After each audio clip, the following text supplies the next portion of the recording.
Hi guys, Grace here, excited to come live and talk a little bit about expectation setting and return on investment. Now, the first thing, like the most important thing in our business is to set realistic expectations. Why is this?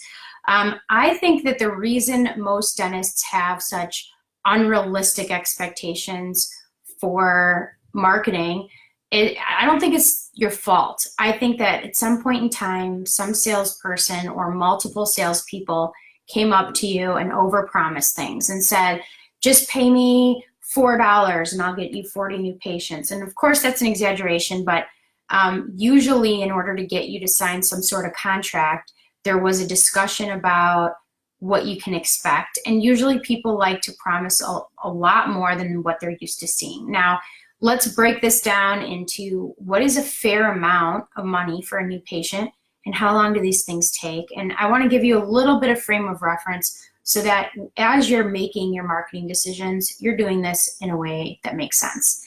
Now, if you talk to someone who is very business savvy, a dentist that's had grown and run multiple locations or just has been there, done that, they'll be able to tell you what they're willing to invest for a new patient a lot of times. They'll be able to tell you, well, this is what it costs me when I accept this insurance, or this is what it costs me when I bring in a patient through mailers or through radio or through pay-per-click or whatever it is. This is what it costs to attract an implant patient in this area, and this is the return. And usually those numbers will vary. What I see a lot of on social media is the not helpful feedback when people ask for marketing suggestions, which is just do word of mouth, it's free and great. And yeah, it's true, it's kind of free, but not everyone is in the situation where they can rely exclusively on word of mouth. So some people are in areas of really high competition, they're not as established. There's all sorts of reasons. Of course, you want to maximize your word of mouth marketing. You want to make sure everyone had a great experience, that people are referring to you. That's where the most potential lies.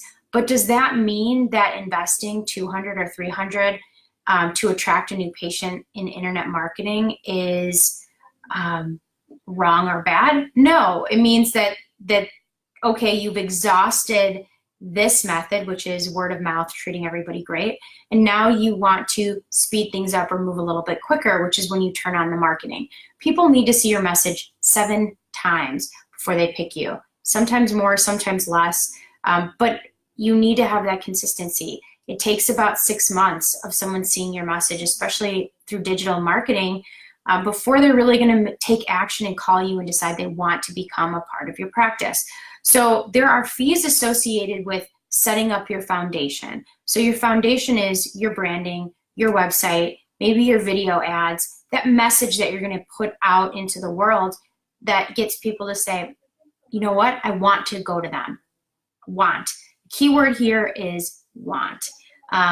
Once you create a brand that's in demand and you create a want for your services, then you get that momentum and it gets easier and easier and easier. So there's cost in having a professional set up your foundation, your brand, your videos, your website, and then there are management fees. The management fees are not extraordinary. They're not overpriced, but what really should take up the majority of your budget is your ad spend. So just if you were to run an ad on television, you would need to purchase a certain number of slots that are going to get you a certain number of exposures that's going to turn into a certain amount of business. You have to pay for exposure on either social media or Google or whatever it is. So it becomes just math.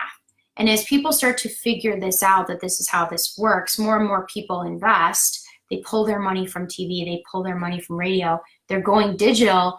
The price is going to continue to slightly drive up until it no longer makes sense and you have to find a new method for marketing. So it's really not that complicated. If you think that the norm is to pay $500 a month and get 50 new patients out of it in 3 months, it could happen. Sometimes it can happen with just SEO and reputation management, but typically it's going to take more than that. Once you go beyond ranking first on Google and your SEO is killing it, you need to start thinking about somewhere between $200 and $400 per new patient, depending on the type of new patient. So big cases are going to be a little bit more expensive, whereas your bread and butter is going to be a little bit cheaper. And then if in terms of new patient acquisition costs, and then on top of that, if you're avoiding all new patient specials and you're never like degrading the profession of dentistry by offering low cost like specials, if that's just not your brand, it's going to take a little bit longer and it's going to be a little bit more cost effective, but you're going to bring in patients that you enjoy treating that maybe fit your culture of your practice. So there's a lot of ways to do this and to go about this. If you'd like to learn more specifically and talk more specifically about how many new patients you can handle, you can set up a marketing planning session with us. We'll look at what you already have going on. We'll look at what the next step is. We'll put together some recommendations for you.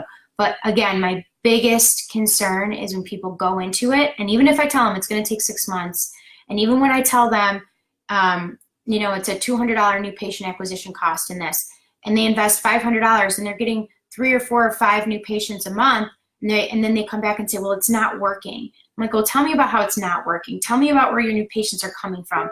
And they're like, well, we went up from 2 new patients to 7, but I don't know if that's really from what you're doing or not. And then we see the direct correlation between rankings, traffic, and conversion. And from 2 to 7, they all came from the internet. It's like that $500 a month that you're paying just got you 5 more new patients a month. But in the doctor's mind, somehow they thought that once they moved up or got in top 3, that they were going to have 100 new patients or 50. And so we set our own expectations sometimes. And that is what really keeps you from moving forward and holds you back. Because if you're able to come to us and say, okay, so far our new patient acquisition cost is at $100. How can I give you more to get more? So now how do we go from 7 new patients to 15, and from 15 to 20, and from 20 into 30?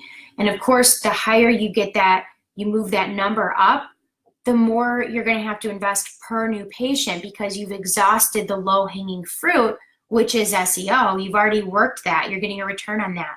The longer you do it, the better it's going to work. But now, instead of paying $100 for a new patient, now you need to pay $200 for a new patient through pay-per-click, or $300 through Facebook. But guess what?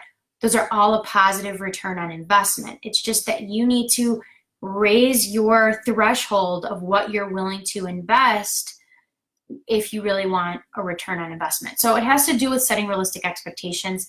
If you don't want to raise your threshold, then you're doing a great job with word of mouth. You're growing at the pace that you want to be growing at, then keep doing what you're doing.